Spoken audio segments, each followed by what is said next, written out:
All right, welcome. Today, we're going to connect two things that you might not think go together at all: the food on your plate and the health of your hair. Seriously.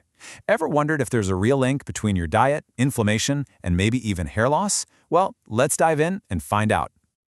So let's just jump right in with the big question. Is it possible that the food you're eating, day in and day out, is the actual hidden reason for your hair loss? It almost sounds too simple to be true, but as we're about to see, there's a really compelling case for it. You see, this isn't about some sudden dramatic event. The source material describes it as something that's, quote, slowly chipping away at our overall well-being. Think about that. It's not a big hit, but a constant, subtle pressure that builds up over time. Okay, so how does food actually become this hidden culprit? Well, it all kicks off with something called a disturbance. Let's break down exactly what that means. So what in the world is a bodily disturbance? You can think of it as the first alarm bell. It's when a food you eat triggers a negative response inside you, and your body basically says, whoa, I don't like this.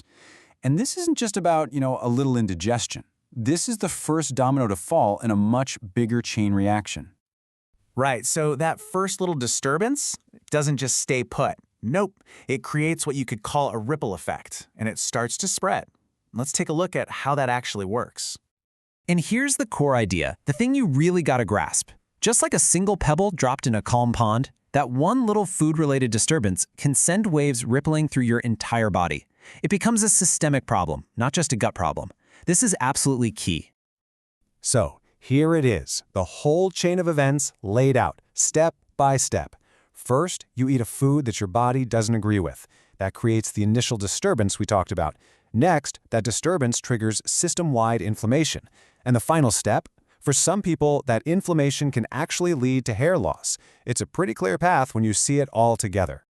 So here's the million-dollar question, right? How does an invisible, internal issue like inflammation lead to something so visible as losing your hair? Let's make that final crucial connection. And this is it. This is where it all comes together. That system-wide inflammation is now flowing everywhere, including to the tiny hair follicles on your scalp. And for people who are already kind of predisposed to it, what the source calls susceptible people, this inflammation can directly mess with those follicles. It weakens them, disrupts their growth cycle, and ultimately can cause hair to fall out. But look, just identifying the problem, that's only half the story. The really empowering part is realizing there's a solution. Because once you understand this whole chain reaction, you suddenly have the power to break the chain. And this question really gets to the heart of it. Just take a second and actually imagine the impact of making a change.